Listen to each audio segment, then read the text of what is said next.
샘이 넘쳐 흐르고 사자와 어린 양이. 오늘 우리에게 주시는 하나님의 말씀은 로마서 12장 14절부터 21절입니다. 너희를 박해하는 자를 축복하라. 축복하고 저주하지 말라. 즐거워하는 자들과 함께 즐거워하고 우는 자들과 함께 울라. 서로 마음을 같이하며 높은 데 마음을 두지 말고 도리어 낮은 데 처하며 스스로 지혜 있는 채 하지 말라. 아무에게도 악을 악으로 갚지 말고 모든 사람 앞에서 선한 일을 도모하라. 할 수 있거든 너희로서는 모든 사람과 더불어 화목하라. 내 사랑하는 자들아, 너희가 친히 원수를 갚지 말고 하나님의 진노하심에 맡기라. 기록되었으되 원수 갚는 것이 내게 있으니 내가 갚으리라고 주께서 말씀하시니라. 내 원수가 줄이거든 먹이고 목마르거든 마시게 하라. 그리함으로 내가 숯불을 그 머리에 쌓아 놓으리라. 악에게 지지 말고 선으로 악을 이기라. 오늘 덕신교회가 8월부터 진행하고 있는 믿음과 삶 신앙 시리즈 네 번째 주제는 공동체입니다.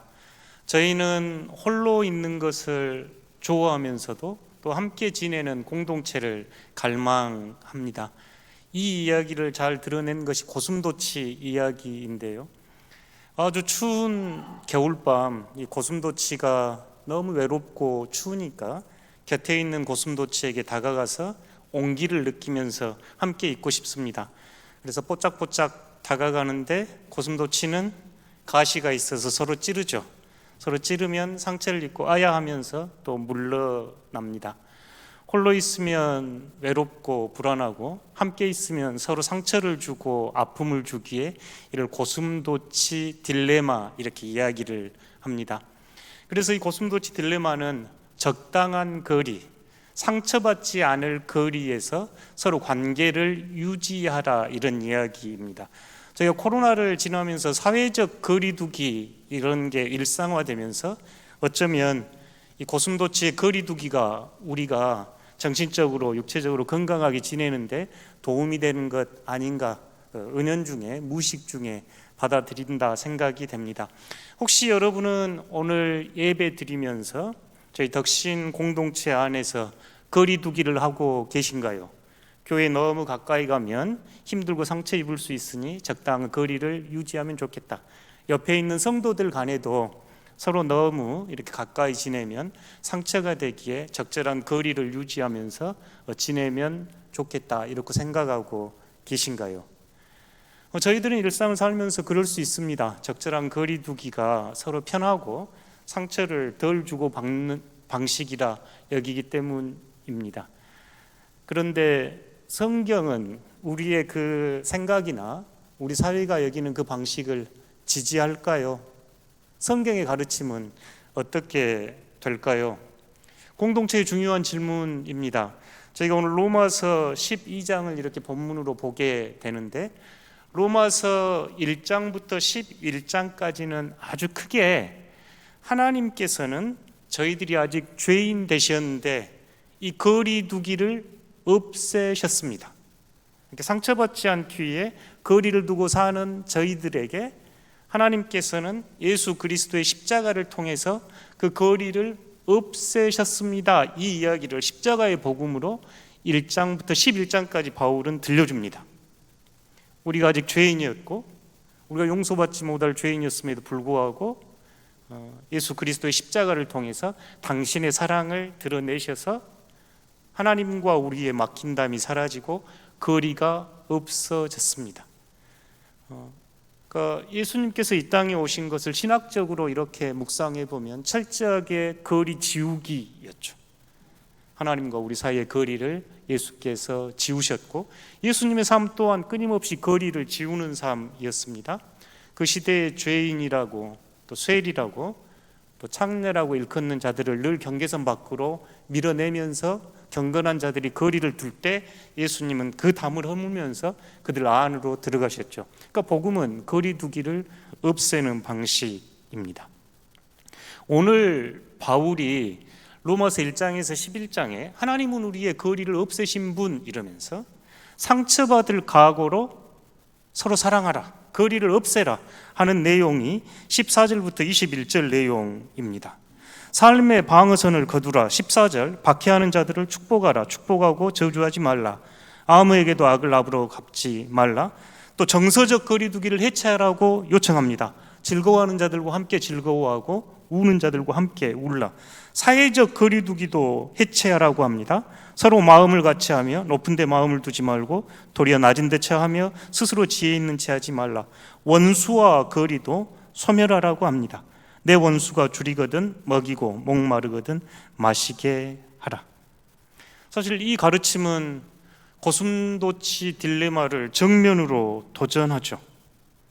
상처받지 않을 거리를 유지하면서 살아라가 아니라 상처받을 각오로 사랑하라. 이게 성경의 가르침입니다.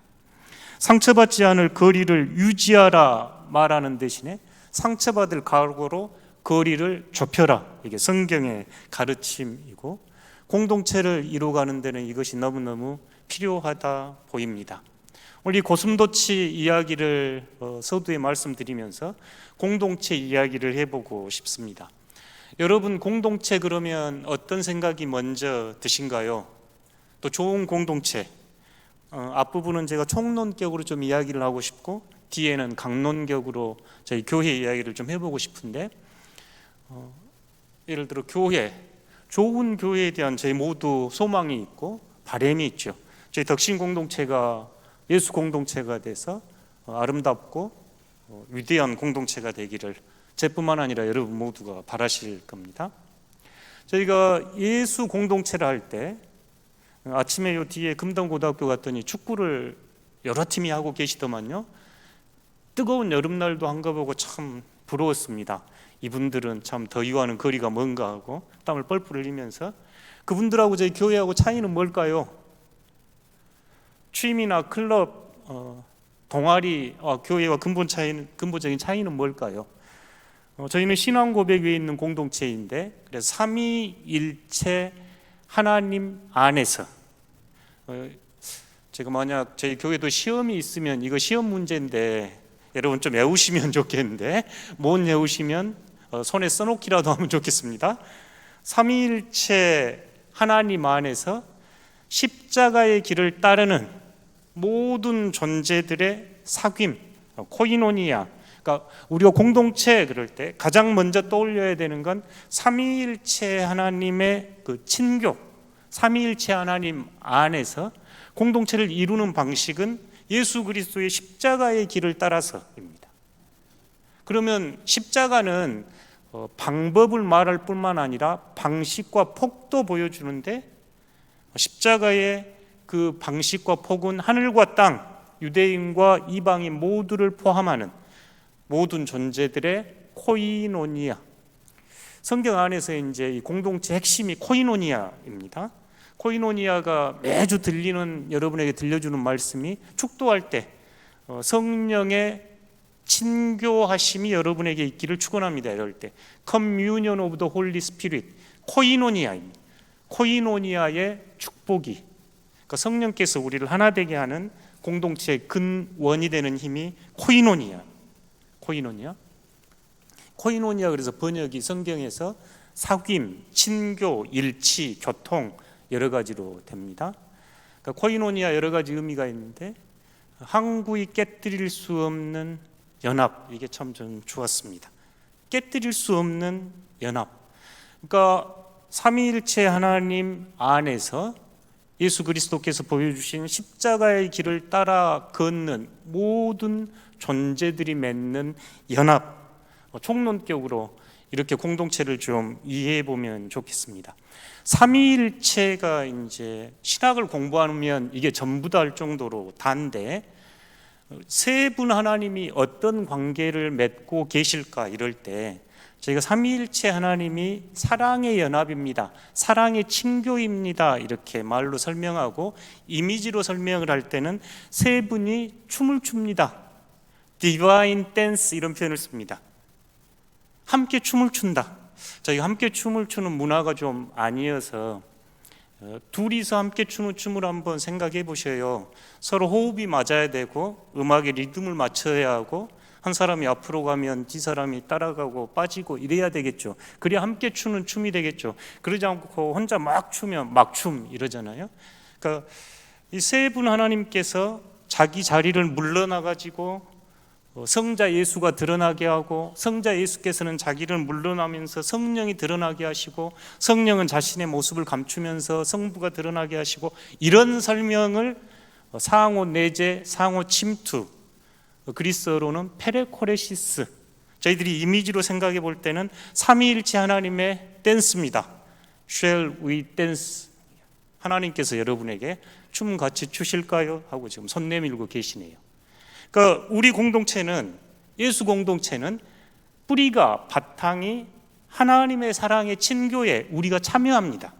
그러니까 교회 공동체는 우리가 인격이 훌륭해져서 뭘 잘해가지고 공동체를 이루는 게 아니고, 삼위일체 하나님께서 펼치시는 이 사랑의 교제 안에 저희들이 참여하는 공동체입니다.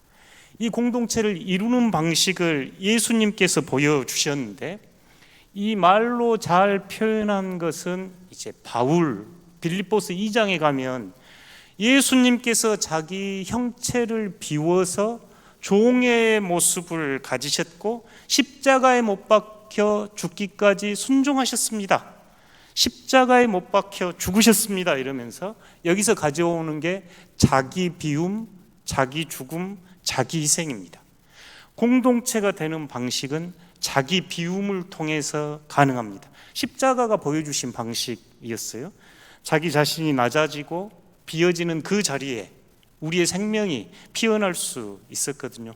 이건 삶의 위치가 너무 단순하다고 보여집니다. 저희가 집에서 쓰는 밥그릇도 가운데가 비어 있으니까 음식을 담아서 쓸 수 있죠. 산에도 가보면 가장 낮고 깊은 계곡에 물이 흐릅니다. 제가 지난주에 배운 단어가 하나가 갯골인데 처음으로 제가 봤어요. 순천만 갔더니 갯골이 위험하니까 들어가지 말라고 하는 표지판을 봤는데, 이 갯벌도 약간 빠진 골짜기가 있더만요. 거기를 갯골 그러는데, 그 갯골로 마른 갯벌 위에 물이 흐르대요. 비어있는 곳에 존재할 수 있죠. 저희 마음 한켠에도 하나님의 자리로, 타인의 자리로 비워져 있어야 하나님이 일하시고 다른 이들을 사랑할 수 있습니다. 그러니까 철저하게 자기 비움, 예수님께서 보여주신 자기 십자가, 희생 없이 공동체가 될 수 없습니다.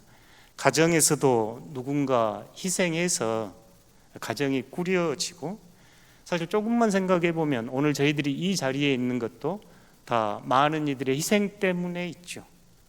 저희가 먹는 밥 한 톨, 마시는 물 한 컵도 쌀이 자신을 내어주고 물이 자신을 내어주는 희생 안에 가능했습니다. 십자가의 길을 따라야 공동체가 가능합니다. 사실 우리 시대의 가장 큰 도전은 이 십자가를 따르는 공동체 형성이죠. 일상의 삶이 너무 관계가 주는 피로감이 많은 시대를 삽니다. 한병철 교수가 몇 년 전에 피로사회라는 책을 써냈고, 최근에는 불안사회 이런 책을 써냈던데 너무 피로감이 많으시죠. 직장에서, 가정에서, 사회에서. 그러니 교회에 와서도 그 피로감의 관계를 맺고 싶지 않고 적당히 거리를 두면 좋겠습니다. 그냥 적당하게 예배 잘 드리고, 예배는 나를 위로하고 평안을 주고 이 정도면 되지, 내가 함께 참여해서 청소를 하고 내가 함께 공동체를 일구기 위해서 물질과 시간과 헌신을 내십시오 이러면 좋아하지 않는 시대죠. 공동체를 형성하는 것은 그래서 큰 도전이 됐고, 우리 시대의 십자가의 길을 따르는 제자도가 된 시대가 되었습니다. 그래서 바울은 예수님의 방식을 자기 비움, 자기 희생, 제가 교회를 이렇게 둘러보고 본당도 이렇게 있으면 참 많은 성도들의 희생과 눈물로 우리가 이 자리에 있는 게 감사할 뿐입니다. 신앙의 선배들이 시간을 내셨고 헌금을 하셨고, 또 여러분이 앉아 계신 지금 그 의자는 어제 어떤 권사님이 땀을 뻘뻘 흘리면서 닦으셨고, 이 깨끗한 예배당은 어떤 장로님이, 어떤 집사님이 밀대로 또 청소기로 청소하신 자리입니다.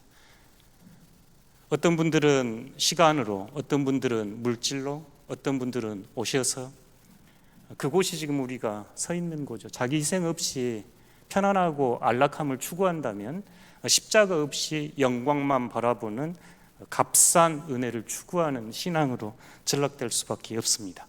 공동체가 형성되고 이루어지는 것은 십자가의 길이요, 자기 희생과 자기를 비워내신 예수 그리스도를 따르는 길입니다. 총론적으로 저희가 교회에서 공동체라고 하는 언어를 쓸 때 이 폭과 방향 또한 십자가가 결정을 합니다. 저희 뒤에 있는 상하가 긴 십자가는 흔히 라틴 십자가 이러는데, 하나님과 인간의 관계가 강조가 된 초대교회 십자가는 네 방향의 길이가 같았다고 합니다. 위로는 하늘, 밑으로는 땅, 좌로는 유대인, 우로는 이방인, 모두가 이 십자가 안에서 화목하고 화평하게 되는 곳. 그래서 십자가는 온 세계를 감싸는 하나님의 손, 우리뿐만 아니라, 우리라고 여겨지는 것 넘어서뿐만 아니라 온 피조 세계가 공동체이지요.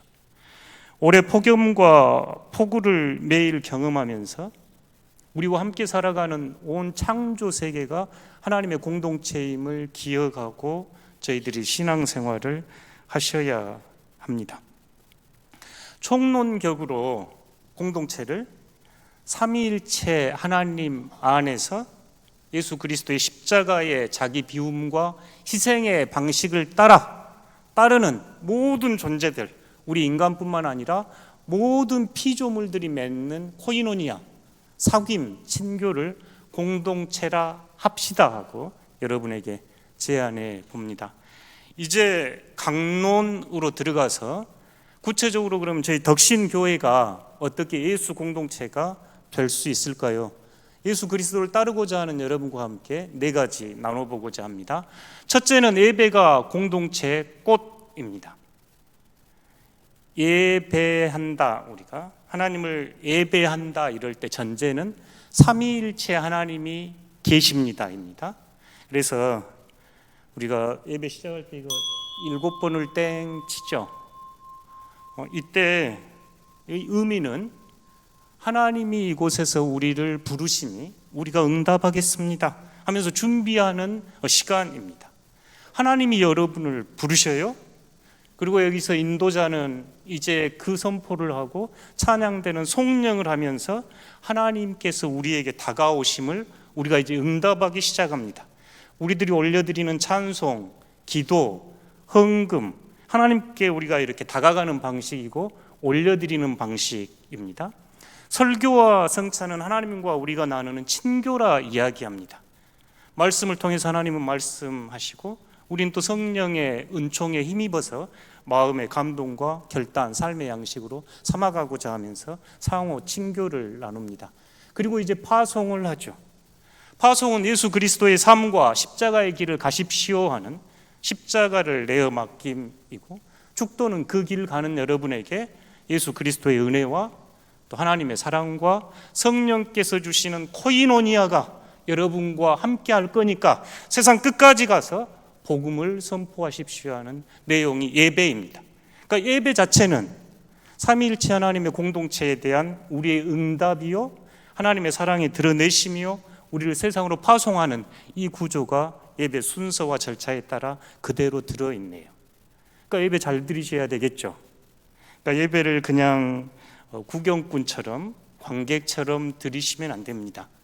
설교를 얼마나 잘했나, 찬양대가 찬양을 얼마나 잘했나가 중요한 게 아니고, 하나님께서는 저희를 이 예배의 자리로 부르셔서 사랑에 교제하기 원하시고 여러분은 그 교제에 참여하는 사람들입니다. 지난 여름, 이제 지금도 덥습니다만 또 폭우와 폭염 속에 또 여름 휴가 다녀오시면서 예배 생활이 느슨해지셨다면 오늘 처서를 기점 삼아서 마음을 가다듬고 예배를 잘 드려 주십시오. 주일 예배는 기본이고 수요 기도회는 필수이고 새벽 기도회와 금요 철야는 선택입니다. 그러니까 2학기 새로 수업 신청하듯이 우리 학생들, 저희 어른들도 예배 생활 충실히 해 주실 것을 당부드립니다. 두 번째는 소그룹 형성과 참여인데요. 주일 예배는 어쩌면 적당한 거리 두기가 가능합니다. 앞에 서 있는 저만 좀 보고 가셔도 옆에 분들하고 어떤 이야기를 하지 않고도 그냥 지나갈 수 있죠. 적당히 거리 두기가 가능한 게 어쩌면 주일 예배이기도 합니다. 그래서 교회 공동체는 초대교회부터 함께 말씀을 배우고 함께 떡을 떼며 교제와 친교를 했던 공동체였죠. 소그룹이 중요합니다. 저희는 소그룹 안에서 거리 두기를 없애는 훈련을 배울 수 있습니다. 소그룹을 통해 자신이 변화되고 일상의 삶이 변화되기 때문입니다. 교회가 건강해지려면 소그룹이 건강해져야 합니다. 코로나19를 지내면서 이제 가장 약화된 게 구역 모임, 기관 모임, 위원회 모임들이 그 전처럼 되지를 않습니다. 지친 일상의 삶 때문에 사회생활도 버거운데 교회까지 와서 서로 마음 쓰고 신경 쓰기 싫다 이런 게 드러나는 자리이지요. 그런데 교회 공동체가 소그룹 없이 영적 훈련이 불가능합니다. 소그룹 안에서 거리두기를 없애는 훈련을 해야 하거든요. C.S. 루이스라고 하는 영국의 기독교 작가가 쓴 표현입니다. 사랑한다는 것은 상처받을 위험을 무릅쓰는 것이다. 너무 당연한 말입니다. 사랑한다는 것은 상처받는 걸 무릅쓰는 일이죠. 그래서 사랑은 눈물의 씨앗이라고 합니다. 사랑하면 마음을 줘야죠. 시간을 내야죠. 그러다 보니 서로 상처를 받지요. 작은 고양이 한 마리, 또 집에 키우는 화분 하나에도 사랑을 쏟고 마음을 쏟으면 아픔이 있지요. 그거 싫어가지고 거리두기 하면서 마음을 꽁꽁 닫고 어떤 관심도 마음도 주지 않고 자신을 묶어두면 관 안에 자신을 꽁꽁 묶어두는 것과 같습니다. 어떤 생명도 피어날 수 없지요. 구역 모임이나 소그룹이 잘 되지 않아서 저희 교회가 3년 전부터 시작한 게 정서적으로 건강한 영성입니다. 이번 주에 10기 시작하네요. 8명만 이렇게 지원을 받아가지고 매주 함께 마음의 거리두기, 삶의 거리두기를 좁혀가 보려고 함께 애쓰는 모임입니다. 저희 교인들 다 하셔야 되거든요. 그러니까 다음 기수 뜨면 바로 신청하십시오. 10기 시작되니까 응원해 주시면 고맙겠습니다. 세 번째는 서로 사랑하라, 서로 친절하라, 서로 용서하라. 성경에는 서로 뭐뭐하라가 30번이 넘게 등장하는데 공동체를 형성해가는 것은 나 한 사람의 책임이 아니라 우리 모두 서로의 책임입니다. 서로 용납하라, 서로 권면하라, 서로 기도하라, 서로 사랑하라, 서로 나누라. 쭉 이런 가르침이 성경에 30여 번 나오는 겁니다. 저희가 흔히 공동체를 이야기할 때 가장 작은 공동체를 가정 이렇게 이야기합니다. 이제 성경 창세기에 남과 여가 이제 결합되는 것에서 가져와서 그렇게 이야기하고 혼인 때도 그 말씀을 나누기도 하죠. 탈무드의 그 가정에 대한 가르침이 있어서 제가 신혼 부부나 아니면 주례를 할 때면 인용을 하는 구절이 하나 있습니다. 결혼을 하면 처음 3주간은 관찰을 하고 이제 서로 어색한 관계라 어떤 사람인가 이렇게 관찰을 하고 그 다음 3개월은 열심히 사랑을 하고 그 다음 3년은 뭘 할까요? 열심히 싸우고 그 다음 30년은 용서하며 산다. 여러분은 그런 가정생활은 안 하신갑네요. 처음에 열심히 사랑하다가 서로 어느 정도 이제 그 시간 지나면 또 열심히 서로 싸우고 다투고 또 그 시간 지나가면서 사랑은 더 무르익고 깊이 이해하게 되죠. 제가 수도원에 대한 갈망이 있어가지고 수도사 한 분에게 방문해서 여쭌 적이 있습니다. 수도원 생활은 어떠신가요? 젊은 시절 예수 그리스도의 신부가 되겠노라고 평생의 삶을 바쳤으니 제가 수도원 생활이 궁금합니다 그랬더니 처음에는 천국이었습니다. 너무 좋았죠. 정해진 시간에 기도하고 노동하고 형제를 나누며 살았으니까. 그 다음에는 지옥이었습니다. 너무너무 힘들었습니다. 함께 살기가 어렵잖아요. 다른 어떤 분하고 공동체 이야기하는데 공동체 안에서 싸우고 다툼이 있는 것은 큰 문제 때문이 아니라고 하면서 양말을 벗어가지고 뒤집어 놓는가 바로 던져 놓는가 이것 때문에 싸운다고 하는 이야기 제가 들었습니다. 그 다음에는 이제 소소하게 자신의 패턴이나 생활 습관이나 태도가 다르면서 갈등이 있고 그 시간 또 견디기 어렵죠. 그래서 지옥이라고 표현했고 그 다음에는 그저 일상이었습니다. 평범하게 여전히 부족하고 연약한 이들이 함께 생활하는 공동체가 수도원이었습니다. 이렇게 이야기해 주었네요. 어떤 신학자는 우리 교회를 이야기하면서 원수들의 결합체 이렇게 표현을 쓰는데 교회 안에는 꼭 꼴 보기 싫고 눈에 보기 싫은 사람이 있네요. 여러분은 안 그러시기를 바랍니다. 그러게요. 이 그룹은 좀 이상하네. 안 그런가 봐요. 반응이 없어. 그래서 이제 서로 사랑하라, 서로 용서하라, 서로 용납하라 이 가르침을 쭉 이렇게 정리를 해보면서 제가 덕신교회에서 여러 번 여러분에게 권면했던 것이 첫 번째가 너무 잘 하려고 싸우지 말고 보통만 합시다.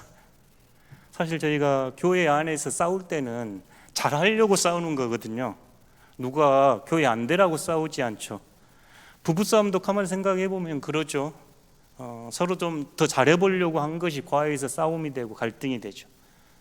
그래서 너무 잘하려고 싸우지 말고 자신이 옳기 때문에 큰 소리 내거든요. 우리 중간만 합시다. 계속했네요. 사실 교회가 화목한 건 저희 모두에게 너무너무 중요합니다. 특별히 우리 청년들이나 다음 세대가 저희 교회에서 어른들이 갈등이나 다툼이 있고 하는 모습을 보면 큰 상처를 받거든요. 그래서 너무 잘하려고 싸우지 말고 중간만 합시다. 아멘. 예. 여러분에게 여러 차례 말씀드린 게 조윤선 목사님 그 감자탕 교회에서 가져온 이야기인데 그 목사님은 목회를 쭉 이렇게 해보니까 5가지 특징이 있더라 하면서 여러분과 여러 번 나눴습니다. 연약하면 모르면 뒤에 보고 읽으시면 됩니다. 연약하면, 부족하면, 흠이 있으면, 좋은 것은, 뛰어난 점은 감사합니다. 우리 모두는 연약한 존재들입니다. 연약하면 세상에서는 짓밟거든요. 그러나 교회 공동체는 연약하면 도와줘서 일어서게 하는 곳입니다. 우리 모두는 부족한 면이 있습니다. 부족하면 무시하거든요. 그러나 교회는 부족하면 내가 채워줄게입니다. 그래서 헨리나우에는 공동체를 이야기할 때 I need you, 나는 너가 필요해. You need me, 너는 내가 필요해. We are community, 우리는 공동체야. 이렇게 이야기하거든요. 부족함이 보이면 어떻게 하라고요? 채워주면 됩니다. 우리 모두는 흠을 가졌습니다. 흠이 가지면 세상은 어떻게 한가요? 까발려서 그 사람 꼼짝달싹 못하게 하죠. 교회 공동체는 흠이 보이면 덮어주어야 합니다. 가늠하다 잡혀온 그 여인을 향해서 예수님께서 손에 돌을 들고 있는 그들을 향해서 돌 없는 자 먼저 돌을 던지라 하면서 그 여인의 죄를 묻지 않았죠. 덮어주어야 다시 일어날 수 있습니다. 우리 모두는 연약하니 서로 도와줍시다. 우리 모두는 부족하니까 내가 채워줄게 해줍시다. 우리 모두 흠이 보이면 서로 덮어줍시다. 우리 또한 좋은 점도 있습니다. 좋은 점 있으면 칭찬해주고 뛰어난 것 있으면 질투하지 말고 인정해주면 됩니다. 성경 안에 32여 곳이 넘는 서로에 대한 권면을 이 5가지로 줄인 겁니다. 연약하면 모르면 보고 읽으시면 됩니다. 연약하면, 부족하면, 흠이 있으면, 좋은 것은, 뛰어난 점은, 그런 저희 덕신 성도들 되시기를 기원합니다. 마지막 네 번째로 험담하지 맙시다. 제가 이상적으로 여기는 공동체 중에 이제 가보고 싶은 곳 중에 부르도프라고 하는 공동체가 하나 있습니다. 그곳에서 생활하셨던 분이 이제 책 몇 권을 가지고 오셔가지고 이제 저희가 물었습니다. 그 부르도프 공동체가 왜 그렇게 그리스도의 복음에 응답하기 위해서 애쓰면서 공동체를 유지하고 있습니까? 라고 하는 질문의 비결이 뭐냐고 물으니까 마태복음 18장에 있는 예수님의 가르침에 따라 뒤에서 험담하지 않기가 first law, 첫 번째 법칙이랍니다. 그 공동체 첫 번째 법칙은 뒤에서 험담하지 않기. 문제가 보이면 앞에 가서 말을 하고 찾아가서 정직하게 이야기를 하고 복음의 가르침처럼 혼자 되지 않으면 두세 사람이 가고 그래도 되지 않으면 교회 공동체가 함께 권면하라는 이 복음을 철저하게 지키고자 했습니다. 100년 가까운 세월 동안 아무리 좋은 공동체라도 험담하기 시작하면 그 다음날 지옥으로 변한다는 게 그들의 깨우침이었습니다. 험담하지 맙시다. 뒤에서 여러분 뒷이야기하면 기분 좋은 사람 아무도 없잖아요. 사랑하는 덕신교회 성도 여러분, 오늘 여러분 이 자리에 예배 드리면서 고슴도치처럼 적당하게 거리두기하고 신앙생활하고 계신가요? 아니면 예수 그리스도의 십자가의 가르침과 십자가의 길처럼 그 거리를 없애려고 조금이나마 노력하고 애쓰고 계신가요? 오늘 다 기억할 수 없으면 세 가지라도 실천해 보기를 제안드립니다. 첫 번째, 예배의 관객에서 참여자입니다. 하나님께서는 여러분에게 이 예배 안에서 나와 함께 춤을 추자. 그럴 때 여러분은 하나님과 함께 춤을 추겠습니다. 이 예배가 눈에 보이는 설교나 찬양에서 끝나는 게 아니라 삼위일체 하나님의 아름다운 친교 안에 참여하는 참여자가 되시기를 진심으로 기원합니다. 두 번째 제안은 이번 한 주간만이라도 험담 제로 주간입니다. 험담은 상대가 있어야 하죠. 혼자 험담하지 않죠. 그 듣는 사람, 험담받은 대상 세 사람 다 손해입니다. 하나도 이득이 안 돼요. 이번 주 한 주 험담 제로 하시고 자기 앞에서 험담한 사람은 듣는 사람에게 10,000원 내가지고 다음 주 저에게 주시면 좋겠습니다. 10,000원 빵입니다. 험담하지 맙시다. 험담하면 저한테 꼰질러 주십시오. 돈을 제가 받겠습니다.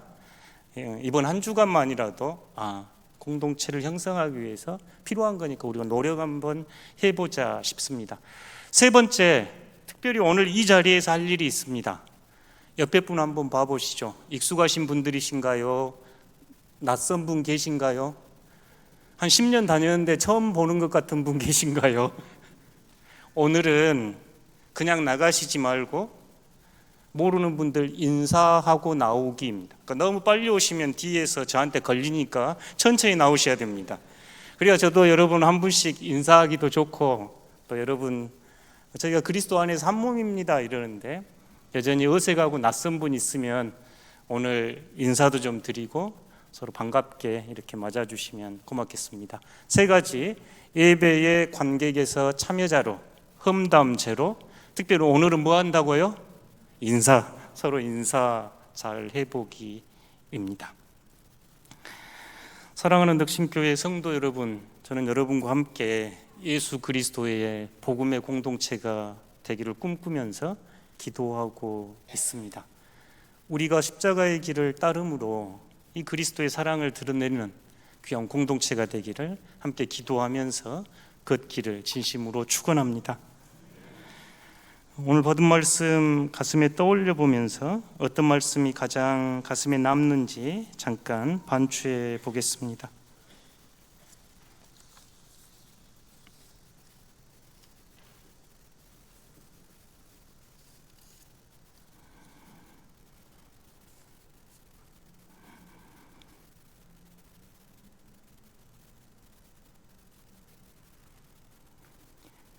오늘 성경 말씀 제가 다시 한번 봉독해 드리겠습니다. 로마서 12장 14절에서 21절입니다. 너희는 박해하는 자를 축복하라. 축복하고 저주하지 말라. 즐거워하는 자들과 함께 즐거워하고 우는 자들과 함께 울라. 서로 마음을 같이하며 높은 데 마음을 두지 말고 도리어 낮은 데 처하며 스스로 지혜 있는 채 하지 말라. 아무에게도 악을 악으로 갚지 말고 모든 사람 앞에서 선한 일을 도모하라. 할 수 있거든 너희로서는 모든 사람과 더불어 화목하라. 내 사랑하는 자들아, 너희가 친히 원수를 갚지 말고 하나님의 진노하심에 맡기라. 기록되었으되 원수 갚는 것이 내게 있으니 내가 갚으리라고 주께서 말씀하시니라. 내 원수가 줄이거든 먹이고 목마르거든 마시게 하라. 그러함으로 내가 숯불을 그 머리에 쌓아 놓으리라. 악에게 지지 말고 선으로 악을 이기라. 아멘. 사막의 샘이 넘쳐 흐르고 사자와